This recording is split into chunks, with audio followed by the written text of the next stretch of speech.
Okay, today I am going to discuss something that we've been asked. I've had several younger agents and people that have reached out to me that said, hey, how can I make $1 million? Is it possible? Can I make $1 million? What does it take? And so I said, yeah, you know what? It was something I initially kind of hesitated with because I thought, you know what?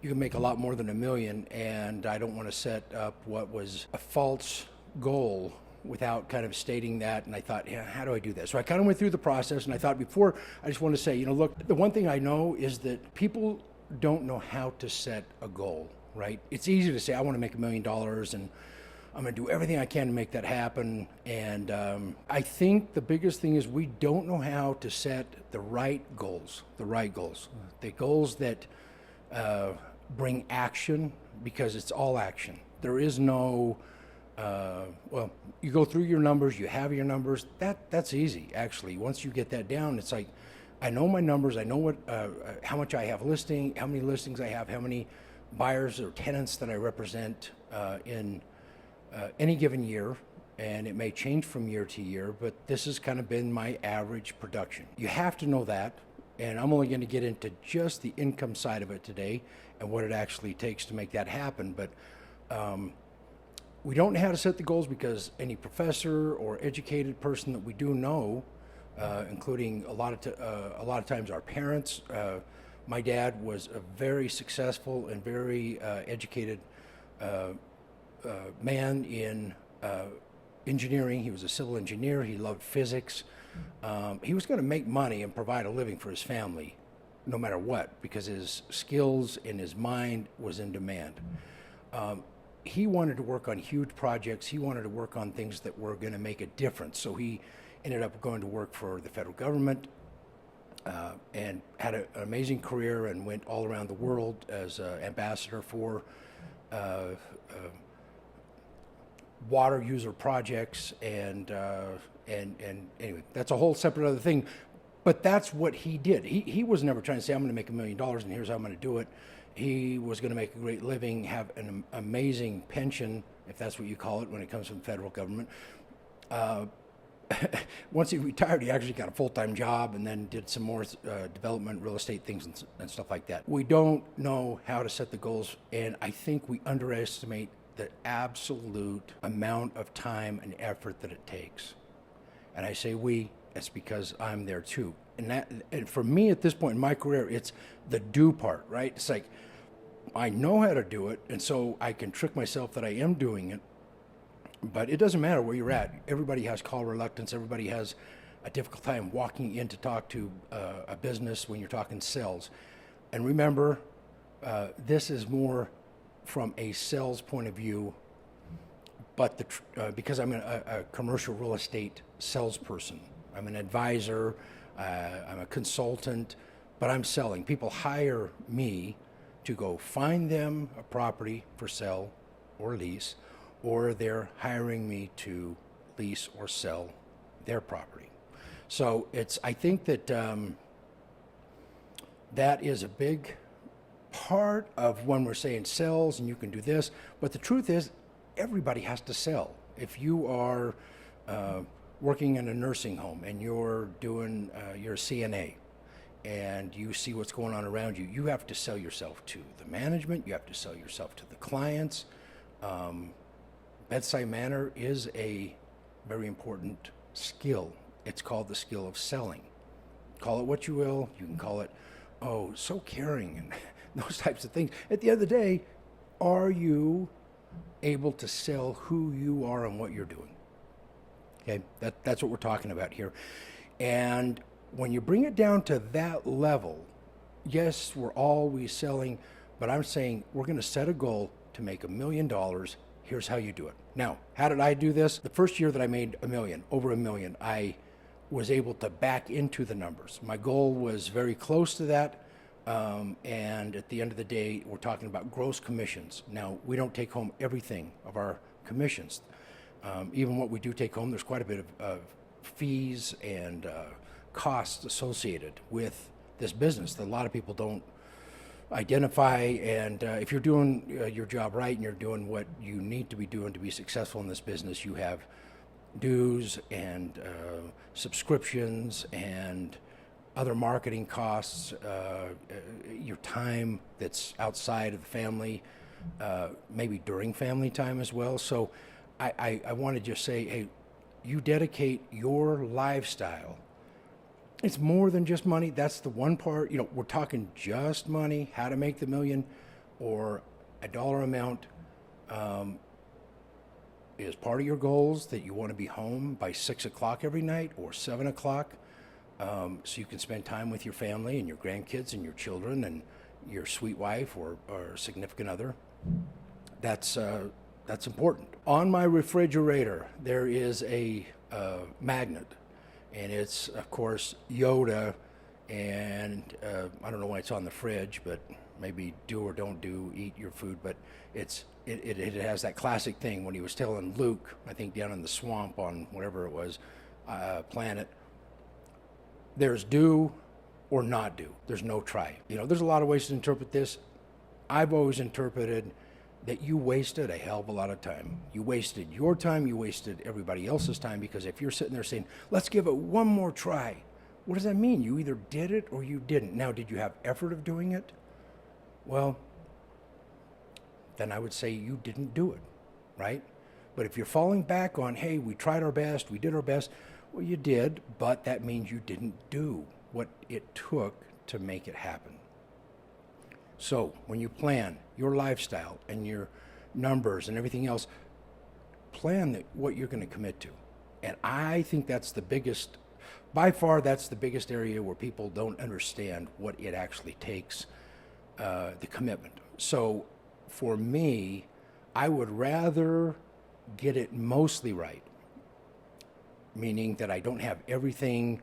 Obviously, if you've been watching my podcast, I'd rather get out there, give the information that I can give, versus have it perfectly written out and have a teleprompter telling me what to say and how to say it and make it sound perfect. So, that's what I'm doing. So, to answer the questions that have been asked of us, I've been asking people, hey, send us your comments, reach out to us, let us know. This has been one that's come up several times. Here's how I did it. Now, I'm talking to those as if you do understand real estate. For those who don't, or maybe you haven't thought about this, I'm a commercial real estate agent. I focus on industrial, and I cater to office.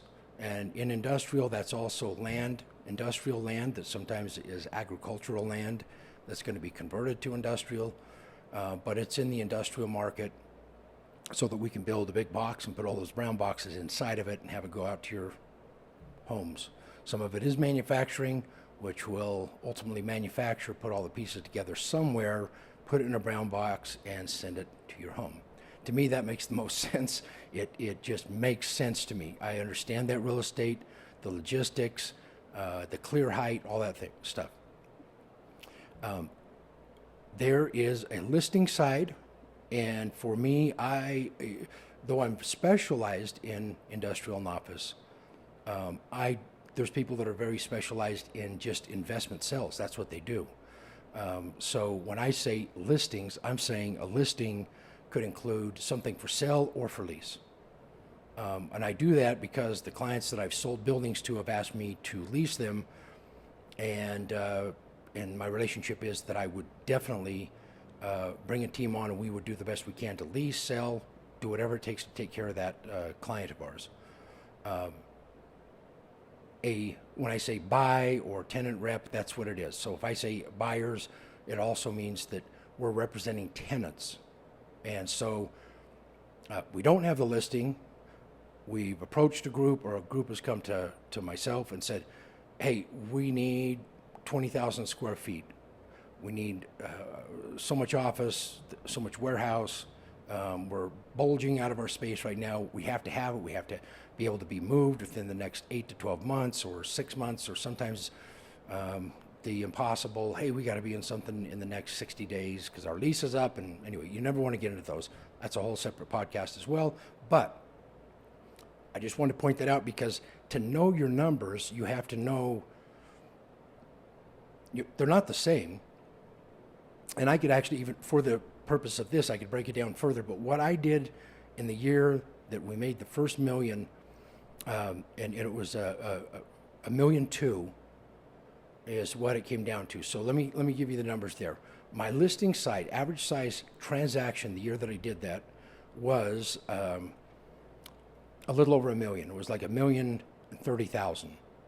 So any listing that we took, whether it was for sale or for lease, the total commission that averaged out for the transactions, which were 24 transactions, was a little over $1 million. When we represented a buyer or a tenant, it was a different amount. We actually had, it came out a little over $665,000, roughly. And so, I mean, there's a disparity there. So what's the total volume that you need to sell $1 million? This is what's beautiful about it, right? They're saying, how did you do it? How did you make it happen, Justin? Look, anybody can do it. That's why I'm going over these numbers. This is not, it's like, you don't do that in year one. I don't know anybody that has. So you've been working, you built this up, you have years, at least a couple years worth of production that you've done. And you've settled in for whatever reason. You represent this many tenants, this many buyers, this many landlords or sellers, and here's the average of the numbers, right? That's what you have to work off of. And, you know, you are, once you have a couple years, that's kind of where you're at in the market. This is where I was at about 10, 15 years ago when I achieved this. I did have a small team, so there's some other expenses. So let me tell you, we talk gross commissions. Like I said, at the end of the day, the brokerage gets a share of the commissions, and some of the people that worked with me either were paid salary or a portion of the commissions went to them as well. So it was split volume-wise. If we were trying to get to $40 million of sold or leased properties, 24 million was going to be under what we call the listing, and 16 million would be buyer or tenant rep. With those averages, listing side was going to be about a little over $1 million. The other was going to be about 665,000. How did we get the listings? Now, there's one part of this I'm not going to get into, but what we found out, because we were tracking our numbers very meticulously, the best that we could. It's about as accurate as I can get. This is when we really started to track the numbers. And that was, I found that if you break that down, and you went through the numbers here without adding it up, that means I would have to have sold 24 listings and buyer repped 25 to achieve the 40 million based on those numbers. Well, there you go. I mean, that's 49 transactions. And if, let's say I did represent a buyer and I sold the buyer my listing, that was 2 transactions. That's just, for the most part, that's how the industry looks at it. That's how I've always tracked it, and that's how it would come out. Without getting into the specific deals, it's like, okay, well, how many listings do you have to have? Well, it's not about that was the closed listings that we had to have. What I found out is in the prior years, and what we tracked very specific that year, is that I had to close 24, I had to close 2 listings per month. Close, fund, and that's what it was. How many listings did I have to close 2? That year it was 4 listings. So every month I had to get 4 new listings. Every month I had to get 4 new listings. And my ratios, I think, were pretty good. They weren't over the top, but I had to get 4 listings, I had to set 6 solid listing appointments where I actually was going out with the paperwork to get it signed, and out of those 6, I would get 4 signed, to where it was an actual listing appointment. Now, I prepared other listings and was hopeful that I would get more, but that's how it came out, okay?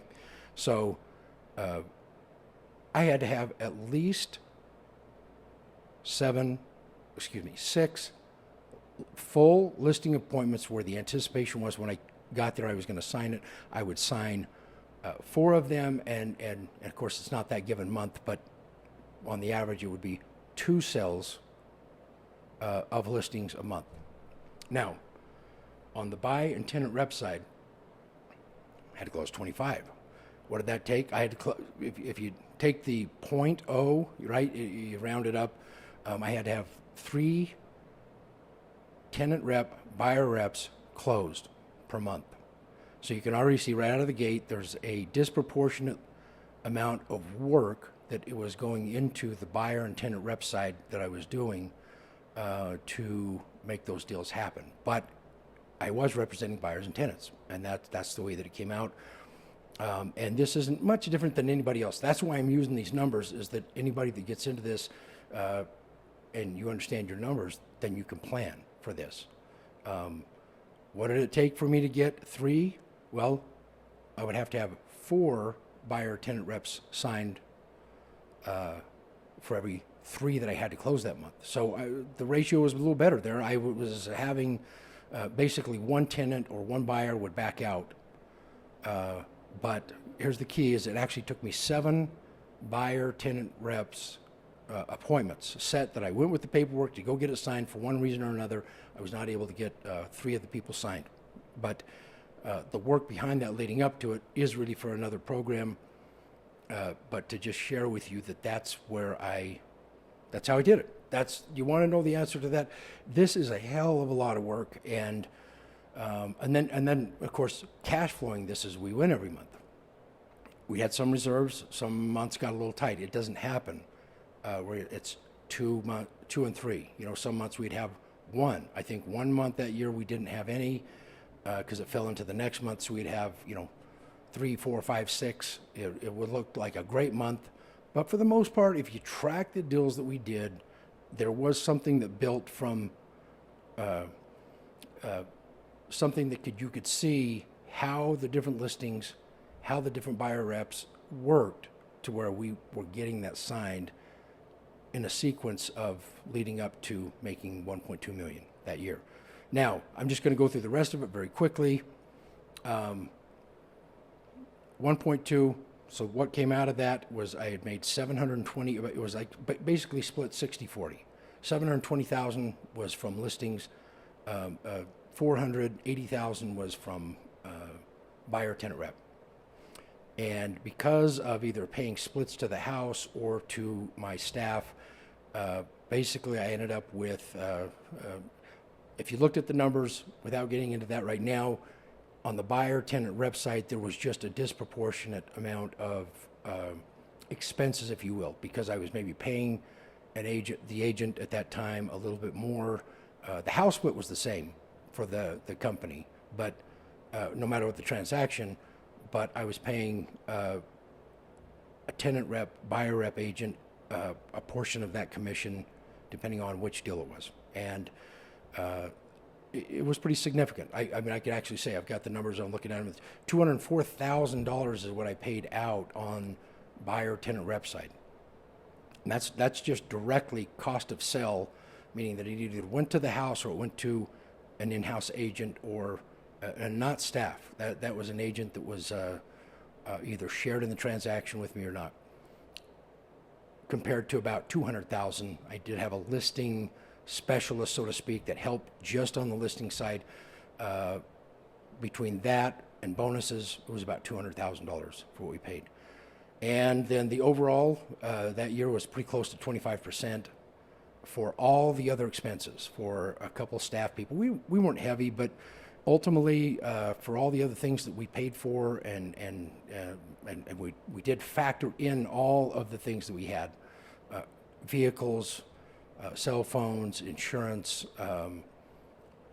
things that maybe wouldn't necessarily be considered. Well, they should be probably. That's where we put them, is under the business expenses. Even though some of the things would have been like our package, compensation package. Ultimately, so if you followed those numbers, I had a total cost of more than half of that. If you want to say that what I shared with an agent in splits, bonuses, and the house I was a little over 700,000, and off of 1.2 million, I was about a half a million net. Now, I say that because did I make $1 million that year? I didn't actually. If you said that, you know, if my net income. Now, part of that, both of those percentages, I did have a percentage that went into a cost to sell things that I was doing to help the transactions happen. That doesn't matter. The point is, how do you back into the numbers to make that happen? Our costs wouldn't have gone up tremendously across the board. So, you know, 80 million, you're going to net over $1 million. 80 million. And it doesn't take that much more work. Those are not high averages, but at the time, that's just what it was when I did that. So, very interesting because there's very few jobs that you can go into. That's why I love real estate. And that doesn't include the equities or different ownership that we got along the way. You can sit down with anybody that's been in the business for 6 months to 24 months and see the work and volume that they're doing and put them into something that they can back into the numbers. It's very easy to do. It really is. And a lot of people don't know where the hell they're at on these numbers. I mean, you could ask them and they don't know, right? Let's see, I had a great month. I had so many listings, so many sales, whatever. And they didn't track that to what it was for the past months, right? So it doesn't take much work to do that. It's about making the effort and being aware of, okay, I got to keep track of that. Now, what we didn't touch on is how many calls it took. How many follow-up visits did it take to actually get those listing and buyer rep appointments? That is for another time, but at least you can track it and then back into those numbers. That is a little harder, but at the end of the day, it's just another level of, you know, hopefully your ratios get better and you get better and better as you do that. That's it. That's how I did it. And if you talk to anybody else, one way or the other, that's how they get to it. And you can say, I want to make X amount. And I would say, don't shoot for a lower amount. You know, don't say, man, if I could just make $500,000 or whatever. You should be able to ratchet that up easily as you grow a team of people. And I've seen guys with just a couple of staff, maybe one agent that's showing and an executive assistant, that they've made $4 or $5 million a year in, year out. And they're doing it right now. So I think they do work 15 hours a day, every single day, but that is one way to do it. And they know their numbers.